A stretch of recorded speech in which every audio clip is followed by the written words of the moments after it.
And the question before the House is that the amendment be agreed to. I give the call to the member for Wentworth. Thank you, Deputy Speaker. Well, could you think of a more beautifully ironic way for the government to debate a bill that concerns one of the greatest transparency features in our democracy, freedom of information?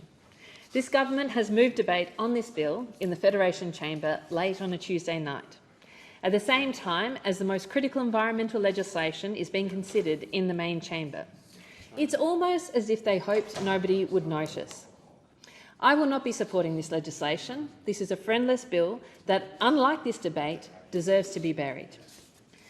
Deputy Speaker, FOI was established to give Australian citizens access to information about their government and bureaucracy and the decisions that impact their lives.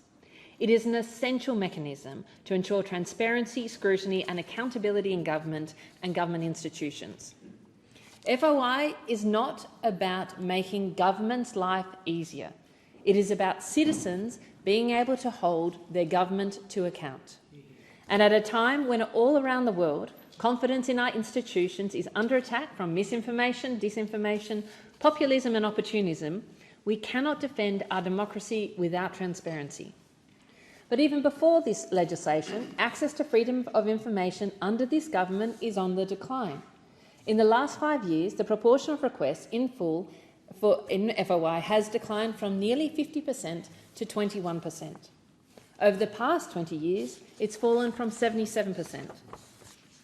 The government claimed that this legislation will modernise the FOI framework, drive efficiencies and clarify the cabinet exemptions and deliberative materials.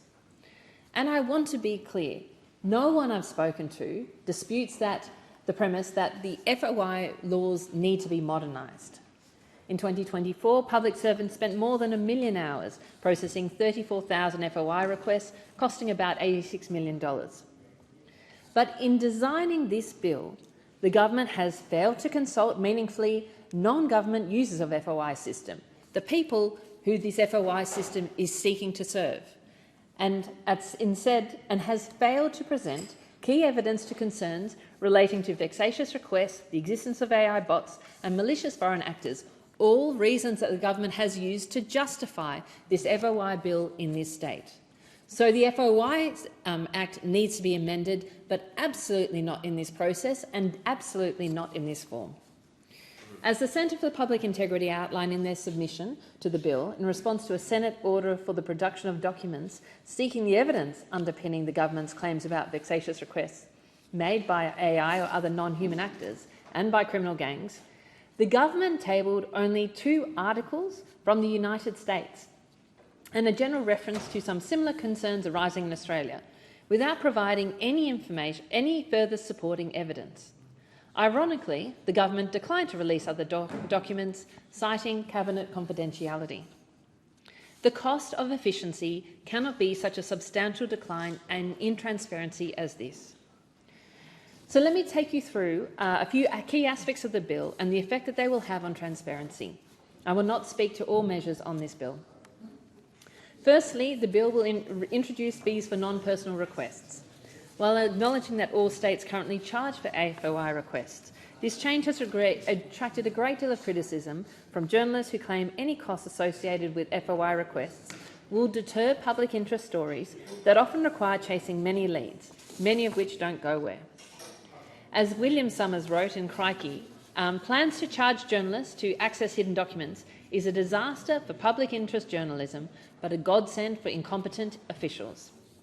Secondly, Schedule 2 of this bill seeks to prohibit anonymous requests by requiring applicants to include their full name as well as a statement from any person for whom the request is being made on behalf of. This, as critics have pointed out, would significantly restrict the potential whistleblowers or even journalists who may fear retaliation for seeking access to certain information from departments or public officials. Finally, and perhaps most importantly, this bill seeks to clarify cabinet exemptions and adjust the public interest test for deliberative documents.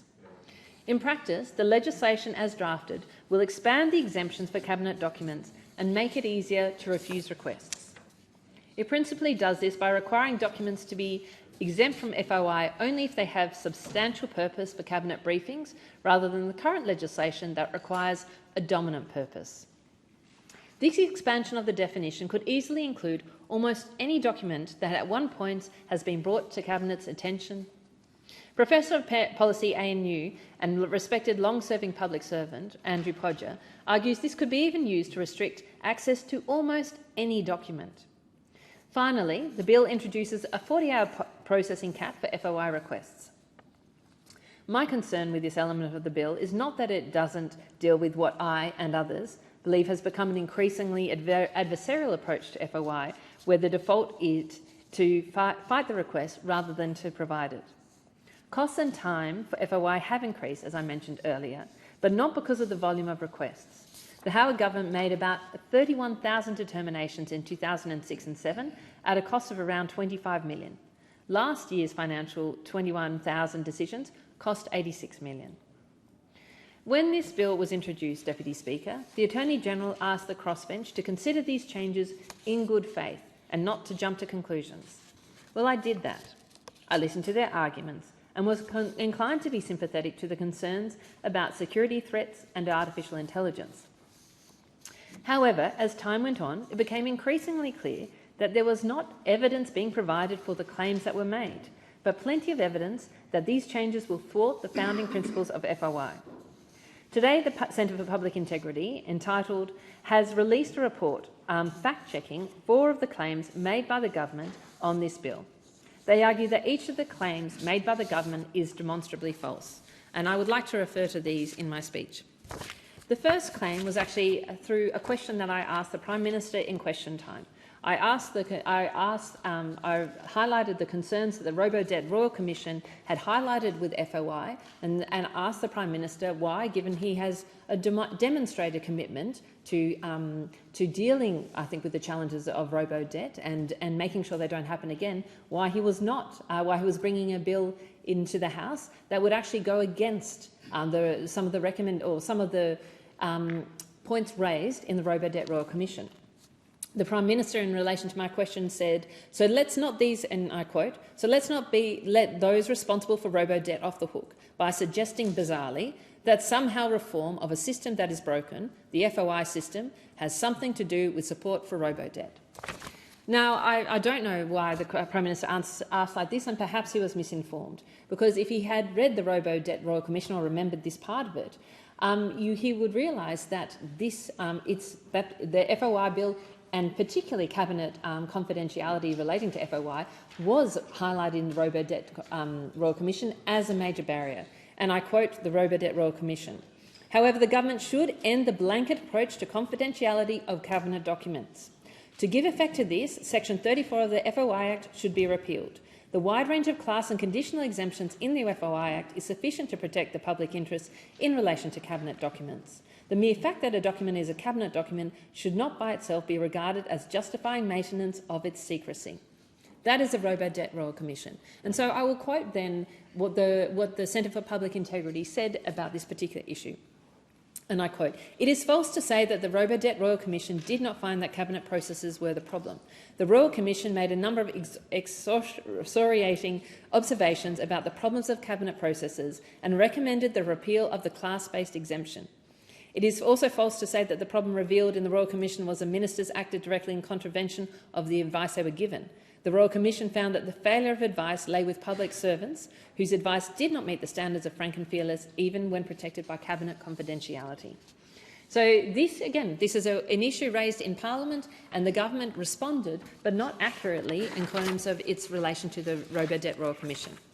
Another crossbencher, Helen Haynes, the member for Indi, made again sort of concerns about the Cabinet confidentiality in FOI and the FOI bill, and raised this with the Attorney-General. And again, the Centre for Public Integrity again fact-checked the Attorney-General's response in question time and said, and let me quote. Sorry, my apologies for the delay. Quote to say the point that is the fact The first is that the changes to cabinet exemption are accepted by legal experts to be an expansion, not merely of a clarification of the exemption. We note here that the government has itself provided no legal advice to justify its claim that the amendments clarify the exemption.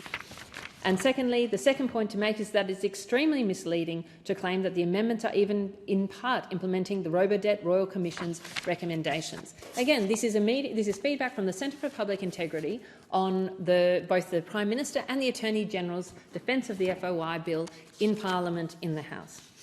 Then, in terms of briefly, as I mentioned in my speech, there have been claims made by the government that the government has been inundated by FOI requests generated by AI bots, and that may be linked to foreign actors and criminal gangs, and that's the justification for this legislation. And again, the finding from this bill from the Centre for Public Integrity is, despite repeated questioning, the government has at no stage produced any evidence of an inundation of anonymous requests generated by AI bots linked to foreign actors, foreign powers or criminal gangs. The highest that has been stated is that the current FOI framework could be at risk or vulnerable to such use. And finally, the government also made the argument at times that national security concerns justify changes proposed in the FOI amendment bill. And then, to quote again the finding from the Centre for Public Integrity, there is no publicly available evidence that the FOI Act is currently being used by foreign actors or in a way that such as the National Security Services have proactively raised concerns. Rather, the Attorney General's Department requested advice from intelligence services about the risk of such events. I find this extremely disappointing to see that the government has justified an incredibly important piece of legislation when on justifications that cannot be backed up by facts or by evidence, or where these justifications certainly are not aligned to the actual facts in relation to the Robodebt Royal Commission in particular, given how important that Royal Commission is in Australian history. So let me come to my conclusion. This government has zero credibility with regards to strengthening its parliamentary transparency. They have been awarded a fail grade by the Centre for Public Integrity on their integrity report card, failing 5 of 6 indicators, including commitment to transparency. They continue to ignore calls to put in place proper appointment processes that would prevent jobs for mate. They fail to deal with lobbying transparency by, at a minimum, publishing who they sponsor to walk the halls with unfettered access. With this track record and the variety of unsubstantiated claims, it is genuinely hard to believe that the government can make the case that this bill is about strengthening the system. As the Centre for Public Integrity concludes, this bill, in quotes, represents an unprecedented and unjustified attack on the right of all Australians to access government information, which is an attack on the proper functioning of our democracy. And when I talk to members of my community, this is the sort of behaviour that they fear from a large major party majority. They fear that this sort of majority makes the government of the day overreach and to take the support of the Australian community for granted, rather than guard and try and invest in the trust of the Australian community in its institutions. This government could use its significant majority in the House to drive a level of transparency across government which would be laudable. The government could look at FOI and say, how do we make more of our documents transparent to the community so that we can have more open public policy debates, so we can have more open public policy and that we increase trust in government? And they have chosen to do quite the opposite. I am incredibly disappointed with the government in choosing to spend their political capital and the time of this parliament on legislation that reduces public scrutiny and transparency, instead of tackling the hard reforms that will actually make the lives of ordinary working Australians better. I believe the government must do better on this. And finally, I would like to move a second reader amendment as circulated in my name. Can I check with the member for Wentworth if we are talking about the same document?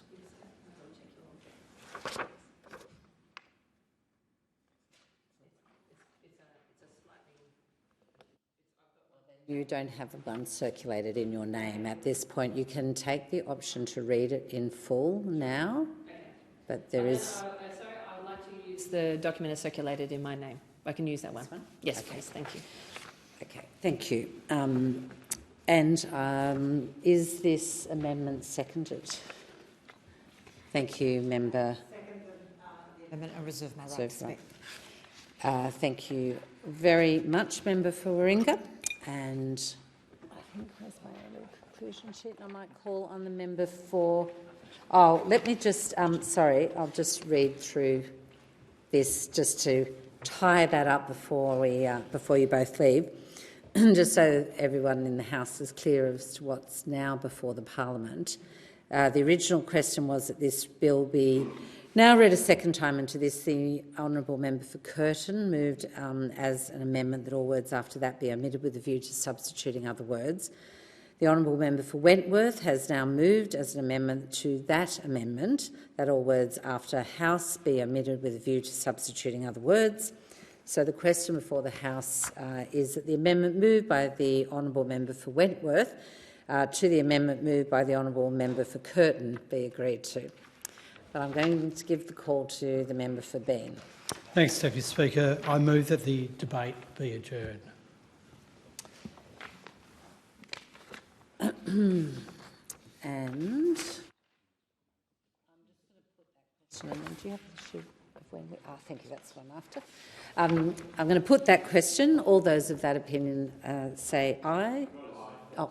To clarify, is it that the Federation Chamber adjourn? Do now adjourn. We're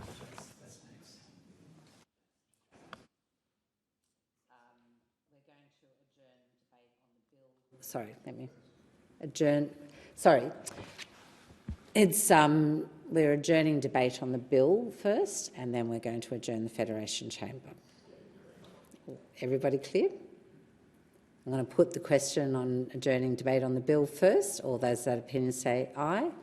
Contrary, no. Ayes have it. Thank you for everyone's patience there. And now the question. Member for Bean? I move... Deputy Speaker, I move that the Federation Chamber do now adjourn. Member for Fadden? Second.